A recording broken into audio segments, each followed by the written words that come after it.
Deputy speaker Raghuramakrishnaraju చేతికి గాయం. పల్నాడులో టీడీపీ లీడర్పై అటాక్. రాజస్థాన్ జైపూర్లో పట్టపగలే కత్తులతో స్వైర విహారం. అంగరంగ వైభవంగా యాదాద్రి లక్ష్మీనరసింహస్వామి బ్రహ్మోత్సవాలు. ఇలాంటి వార్తలను 30 సెకండ్స్ లో చూద్దాం.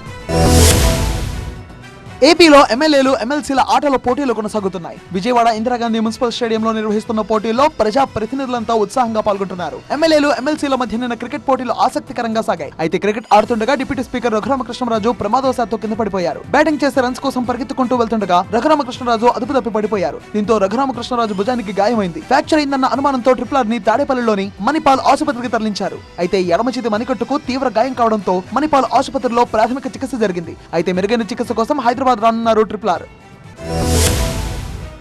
జనగామ జిల్లా రఘునాథపల్లి మండలం గోవర్ధనగిరి గ్రామంలో పేలుడు కలకలం రేపింది. శక్తి డైరీలో ఓవెన్ పేలింది. దాంతో 4 కార్మికులకు తీవ్ర గాయాలయ్యాయి. పేలుడు ధాటికి బాదం మిల్క్ సీసాలు పగిలి బీభత్సం క్రియేట్ చేశాయి. శరీరాల్లో గాజు ముక్కలు చుచ్చుకెళ్లడంతో కార్మికులు తీవ్రంగా గాయపడ్డారు. భారీ శబ్దంతో ఓవెన్ బ్లాస్ట్ కావడంతో గ్రామస్తులు భయాందోళనకు గురయ్యారు. స్పాట్ కు వచ్చిన పోలీసులు అసలేం జరిగిందనే దానిపై విచారణ జరిపారు. ఓవెన్ ఛాంబర్ కూలింగ్ కాకముందే ఓపెన్ చేయడంతో బ్లాస్ట్ జరిగినట్టుగా ప్రాథమికంగా నిర్ధారించారు. తీవ్రంగా గాయపడిన కార్మికులను ఆసుపత్రికి తరలించారు. పేలుడు ధాటికి బాదం మిల్క్ సీసాలు ఓవెన్ లోనే పగిలిపోయాయి.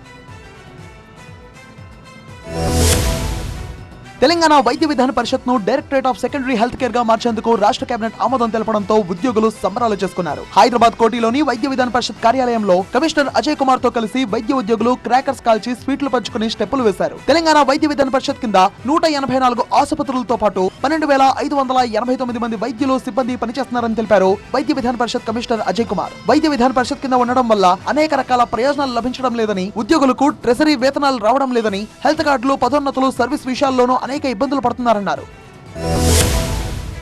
యాదాద్రి లక్ష్మీ నరసింహస్వామి బ్రహ్మోత్సవాలు అంగరంగ వైభవంగా జరుగుతున్నాయి. లక్ష్మీ నరసింహస్వామికి ప్రభుత్వం తరపున పట్టు వస్త్రాలు సమర్పించారు మంత్రులు సురేఖ, పొన్నం, ఎంపీ చామల, ఎమ్మెల్యే ఐలయ్య. అలాగే స్వామివారికి తలంబరాలు కూడా సమర్పించారు. 8వ రోజు శ్రీరామ అలంకారంలో భక్తులకు దర్శనమిచ్చి ఆధ్యాత్మిక ఆనందాన్ని పంచారు శ్రీ లక్ష్మీ నరసింహస్వామి. అనంతరం హనుమంత వాహనంపై విహరిస్తూ ఆలయ తిరువీధుల్లో భక్తులకు కనువిందు చేశారు. రామావతారాన్ని గుర్తు చేసేలా స్వామివారికి పచ్చని వస్త్రాలు, ధనస్సు, బాణాలతో అలంకరించారు.